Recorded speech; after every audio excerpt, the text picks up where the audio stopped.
Olá pessoal, sejam bem-vindos ao canal do Professor André. Estou aqui muito empolgado com a ideia, de trabalhar o conteúdo através dessa plataforma do Google Class. A experiência inicial já foi muito exitosa. A atividade que eu propus, a ideia não era que vocês executassem uma atividade simples. A ideia realmente era que vocês executassem uma atividade muito complexa e vocês atenderam o objetivo. A maioria da turma conseguiu entregar a atividade no prazo, utilizou as fontes históricas da maneira mais adequada possível. Isso me deixou muito satisfeito. Nós, esse ano, estamos trabalhando num ritmo muito intenso. As produções de sala de aula já eram voltadas para que vocês sejam os protagonistas do aprendizado. Eu realmente me sinto como apenas um auxiliar desse processo e é muito interessante que vocês se empenhem, continuem se empenhando para que possam alcançar o objetivo principal, que é o conhecimento. Hoje, a ideia é que nós trabalhemos o assunto Brasil holandês, ou seja, nós vamos estudar agora um período muito importante da história do Brasil, que é a presença holandesa no Nordeste. Presença holandesa essa que durou cerca de 30 anos e que deixou muitas marcas importantes na história colonial, inclusive fontes históricas muito importantes, que inclusive a gente viu também lá no Brenan no passado. Para quem foi à aula de campo lá no Brenan, pôde conhecer um pouco das pinturas do Frans Post. E vamos entender quem trouxe o Frans Post para cá e esse período, por que realmente é tão importante para se entender a estratégia de exploração colonial dos portugueses. Então, vem comigo, vamos agora abordar o assunto de uma maneira pessoal, para entender o caráter da colonização portuguesa, é importante a gente perceber que os portugueses eles tinham um único objetivo de explorar sozinhos as terras brasileiras. E esse caráter monocultor, que era a implantação de um gênero especial, principalmente a cana-de-açúcar, o commodity, era bem importante, pois seria um tipo de produção que iria utilizar em larga escala do trabalho escravo. Isso iria diminuir os custos na produção. Embora que o escravo ele fosse caro, mas o objetivo seria utilizar da mão de obra escrava para poder ter o maior lucro possível. A implantação, então, teve como principal caráter o escravismo. A margem de lucro era muito interessante na Europa e também eles tinham poucos concorrentes na produção de açúcar. Então, Portugal ia se dar muito bem nesse tipo de produção. Para poder ajudar ainda mais na implantação, eles tinham o capital holandês. A Holanda, há muito tempo, era uma nação desenvolvida em termos de capital, eram grandes comerciantes, produziam, através do comércio, muita riqueza, e eles ajudaram o português na implantação dos primeiros engenhos. E também as terras aqui eram muito favoráveis a isso.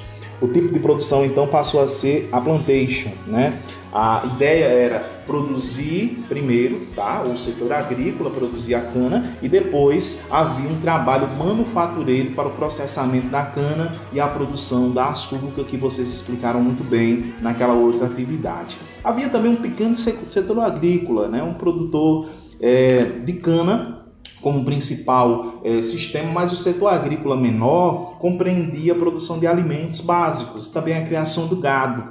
O gado também, que era um motor interessante para o transporte da cana, o transporte do açúcar e também para alimentar os senhores de engenho e o escravismo. O escravo precisava também se alimentar bem para poder gerar o tipo de produção que os senhores queriam. Então, o sistema escravista era muito interessante na sua estrutura. Aí vocês podem ver algumas dessas características no slide, eu vou estar disponibilizando para vocês, e a partir do slide 13 vocês estarão vendo bem precisamente o que aconteceu nesse período. Mas o objetivo da aula é a gente entender o que aconteceu para que os holandeses fossem afastados desse tipo de relação de proximidade com os portugueses. Acontece que em 1640, período em que há uma ruptura maior na economia mundial, fechou-se um ciclo chamado de União Ibérica. A União Ibérica começa em 1570 e vai até 1640, e esse período é interessante, pois nesse período de tempo a Holanda, que tinha uma proximidade muito interessante com Portugal, precisou se afastar, pois Portugal ficou sem trono em 1580 E esse agravo institucional em Portugal permitiu que o rei da Espanha, Filipe II, passasse a governar tanto a Espanha como Portugal, e aí impediu as relações econômicas da Holanda com Portugal, pois a Espanha há muito tempo já tinha travado guerras contra a Holanda, e isso devia-se também às relações econômicas entre as duas nações. Então, os holandeses foram proibidos de negociar com os portugueses, com os senhores de engenho portugueses que já estavam no Nordeste, e isso está descrito nessa parte aqui do slide, em que mostra o problema da sucessão do trono português, que não teve como ser ocupado por outro português, sendo o Filipe II aquele que assumiu. Então, como consequência da União Ibérica, a América do Sul ficou totalmente governada por Filipe II. Então, ele implantou um sistema que começou a perseguir os capitais holandeses. Então, isso desfavoreceu, de certa forma, a principal estrutura de produção que os holandeses tinham estabelecido com os senhores de engenho. Alguns senhores de engenho até gostaram, porque não iam precisar mais pagar o dinheiro emprestado que os holandeses tinham tomado, mas a Holanda não aceitou e começou a tentar invadir o Nordeste para continuar mantendo as relações econômicas com os senhores de engenho dessa região. Então a gente vê nesse período que os holandeses tentaram primeiro na região de Salvador, não conseguiram em 1620, e isso acaba acontecendo de fato quando eles chegam a Recife, e lá em Recife eles implantam o domínio total com o apoio de alguns senhores de engenhos.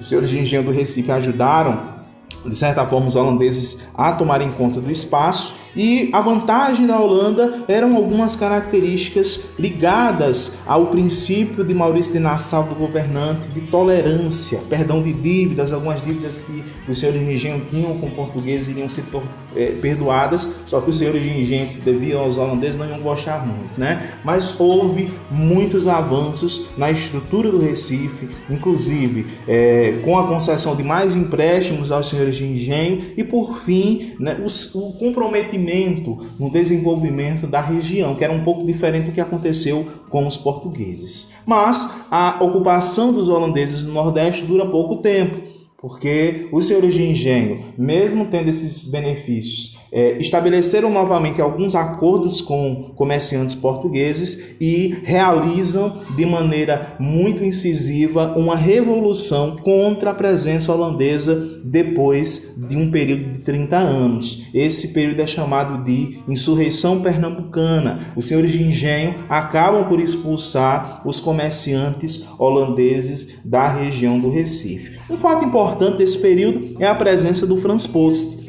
Frans Post, ele é um pintor que teve aqui no período da presença de Maurício de Nassau e pintou muitos cenários importantes da estrutura colonial de produção de açúcar. Nós vamos utilizar inclusive alguns quadros dele para estudar esse período da presença holandesa. Então, depois da presença holandesa, a gente vê a continuação do projeto de expansão portuguesa. Agora os portugueses vão se preocupar em ir ao interior da colônia, não vão querer ficar só no litoral, eles vão querer tomar conta do espaço interiorano, e a ideia é, nesse período de expansão territorial, que é o tema da próxima aula. Então, em 1654, os holandeses são totalmente expulsos do Nordeste, mas deixam um legado muito importante. Inclusive, o Maurício de Nassau é homenageado na região do Recife pelos seus grandes feitos durante o período em que esteve aqui no Nordeste. Então,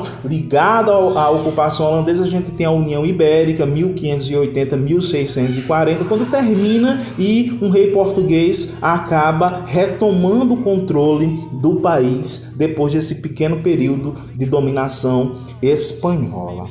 Destacando o período da União Ibérica, é importante ver que esses 70 anos em que o trono português foi ocupado pelo rei da Espanha, nós percebemos uma grande rivalidade entre os comerciantes portugueses, os senhores de engenho portugueses que habitavam na região do Nordeste e os capitalistas holandeses. É tanto que 30 anos eles ocupam a região Nordeste no objetivo de manter as relações comerciais intactas porque 1580, 1640, o rei da Espanha que governava Portugal impedia que os comerciantes holandeses continuassem as relações econômicas com os senhores de engenho que habitavam no Nordeste. Então, nós temos aí o Maurício de Nassau como principal ícone de administração e as obras do Franz Post nesse período e outros pintores que vieram para cá no período de Nassau. Então, eu encaminharei uma atividade que vai envolver a investigação sobre esse período e na próxima aula estaremos novamente aqui abordando a continuidade do assunto, que é a expansão territorial na colônia portuguesa. Um grande abraço